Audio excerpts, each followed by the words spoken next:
understand the cost that is involved. There's 1,000 of you. I give $20. This is easy, saints.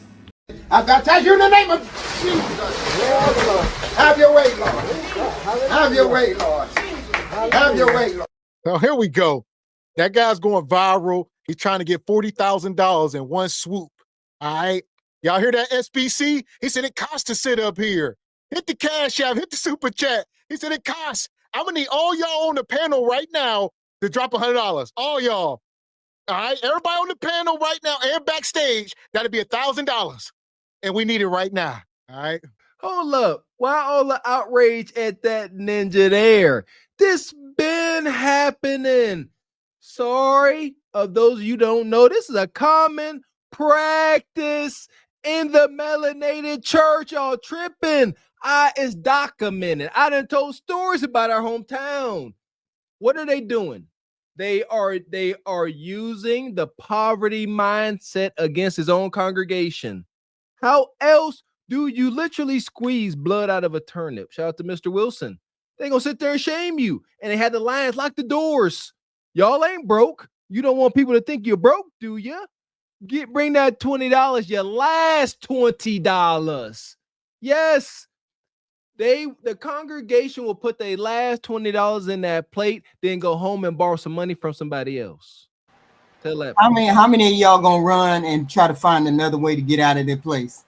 Definitely trying to get out of that church. And there you go. That's why men don't be in it. Men ain't running out the church. Men gonna stand up like, then you better relax, and they gonna walk out. Ain't gotta find no door, move, or get knocked out. Respectfully. Ain't nobody else experienced this. I could not be the only one growing up in the hood. Hey, I'm about to go in on this subject. Come on, man. Listen. Over $40 billion has been invested in the Black church since the early 80s. You know, we have very little to no Black infrastructure in Black neighborhoods. This has become one of the great fleecings of America, and more specifically, one of the great fleecings, the great fleecing of the Black community, I would say.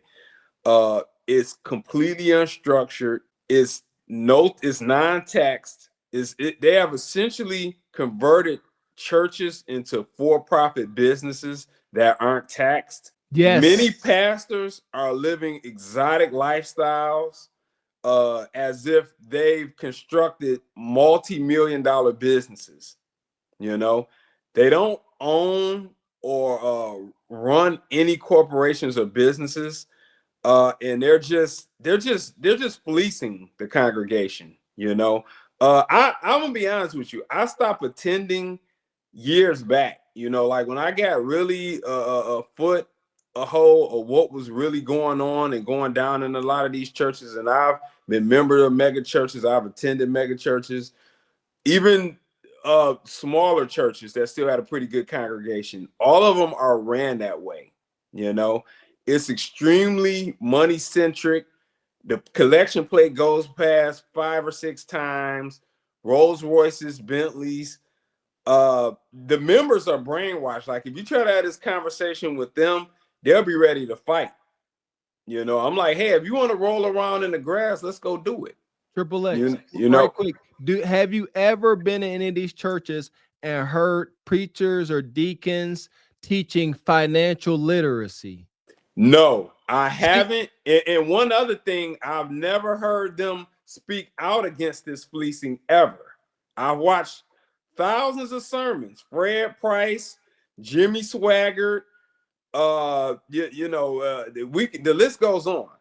You know, I've not seen one sermon focused on this at all. No, I heard one sermon. There's this one small pastor in Indiana. He's an older white guy, and he was in this documentary. He was actually speaking against this, but otherwise, you just don't hear anything negative. I could really go in on this. I'll come back to. I want to get a floor to some other people. But no, that's real right there. And I wanted to say that, yeah, I personally have never heard any preacher, deacon speaking about financial literacy, and when I did, like he was pretty much banished from the congregation. Yeah.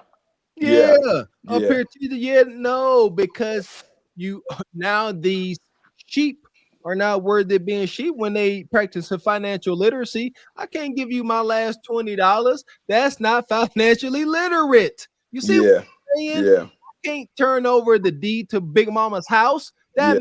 That doesn't make financial sense. Yeah. But it's Yeah. emotion. They use I was emotion. talking to exactly, Mr. Walker. I was talking with a friend of mine. This friend of mine, I'm cool with this girl.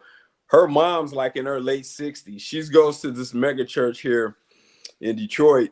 And you know, I was talking about this very subject to her. She's been a lifelong churchgoer. And her counter to this was her church gave away one car. I was like, lady, do you know how much money this church is pulling in every week? And you're talking about they gave away a $30,000 car? Like, they're so completely oblivious to what's really going on. It's maddening, man. It's maddening. This has been going on in the black church for decades, but there's always been a separation though. Because I'm old Baptist, right? And the old Baptist church that I grew up in, somebody would have told him to first shut the hell up, and they would have called a meeting and voted him up out of there. That's those churches.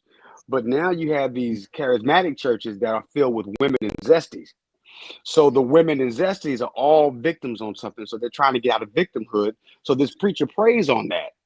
And you know, this is I was telling my barber today, I'm like, man, this stuff been going on, man, since time immemorial. As Kevin Samuel would say, this has been going on forever. The world is just now seeing this. And the world, you know, pretty much the world has no what you call it, the world has no respect for the modern pastor, because they look at Jamal Bryant. Well, hell, if he can go out there and start knocking off and fathering babies, well, why can't I? You know what I'm saying? Exactly. If you're stealing from the church, why can't I? So certain churches keep Lee Turner's funny. Certain churches keep certain people at a disadvantage and keep them in the victimhood part, and they only attract women and zesties. And who's gonna give them their last? Women and zesties. Why? Because they're victims. Come on, can I say something, brother? Let's be honest, man. Listen, I'm gonna say this first. Young brothers, man, don't go to church, man. Read the Bible, study the 10 Commandments, and pray. Just pray. You might, and I'll say this: if you go to church, go into church by yourself when ain't nobody there. Sit down and talk by yourself. You don't need somebody to read to you, well, unless you can't read, but that's a different story. But go be who you are meant to be on this earth. You're already connected to God. Amen. That's why they attack you. You're already connected to him. Connect to him directly. And I was, you know, my grandfather was a pastor to his death. He never came over my house. My father was the best father anybody could ever ask for. But I didn't take that and allow it to attach to me. I just started seeing black folk for who they were early. And I'll say this, listen, man, these pastors, man, they know exactly what they're doing. Yes. Get him, coach. Get him, coach. You know, I'm just saying, prosperity preaching, man, it keeps black people poor. If you don't want to be poor, take your tithes and put it in your piggy bank. It's poverty. It's not just poor. It's that poverty. It's that poverty mindset. You can be poor, but poverty is a mindset. Yeah. What is poverty? Poverty is being. A lot of us done lived it. When you at the checkout.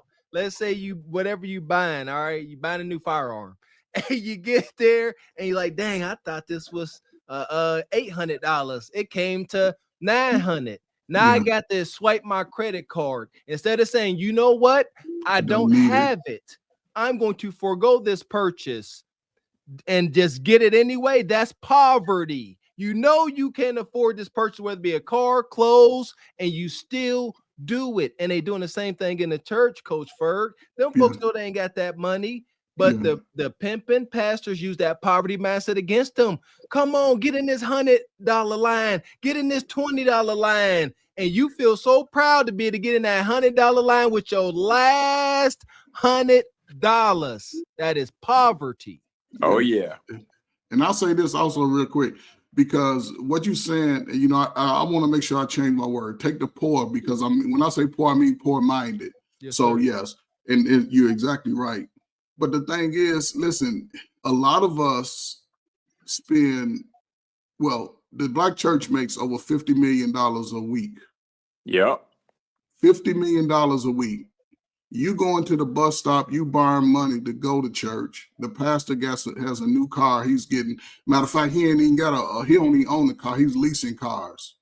The church is falling down. They're not hiring nobody in the communities, because most churches are in poor communities, unless it's a mega church. But these smaller churches, they're still making a lot of money off the backs of hardworking people.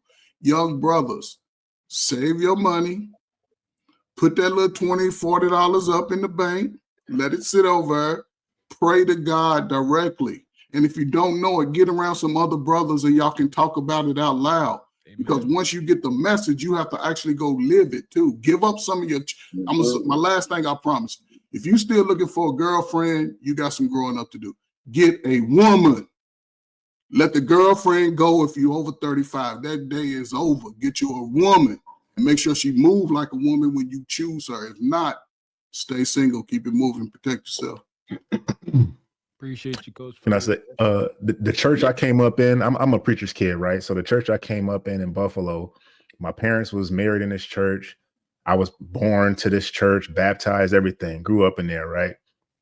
Ellicott Dodge, 1007 Ellicott Dodge, Calvary CME, right? This church right now, the same church that hundreds of parishioners would go to every Sunday. They would go to on Saturday for the breakfast program, after school program, choir rehearsal for the junior choir rehearsal for the women, choir rehearsal for the men, Bible study, all kind of revivals and everything. Full church, packed. That church right now is for sale online. So I mean, where'd that money go? Where'd the money go? Yeah, it's the same thing, man. It's literally free money. Yeah, like that is tax-free money. Do we not understand? A pastor can literally take the money out of a legally. Yep. He take the money out of a collection plate and into his pocket. Yep, and that's where it's going. Hey, let me get this too, Mr. Walker. Yo, I'm in a area that's half black, half Jewish. That would be like the other major population in this area I live in, suburb. Yo, man, if you look at, you know, what they're doing, like with their synagogue and investment they have in their community, man, they built like 5 schools around here, just all type of investment from their synagogue and their ties. Man, I had a talk with my neighbor, he's Jewish. And they've outlined all the stuff they've done just in this community, man. Yes. Yeah. Yo, I don't know what it's going to take. But see, you know what? This goes back to what I said before the last time I was up here.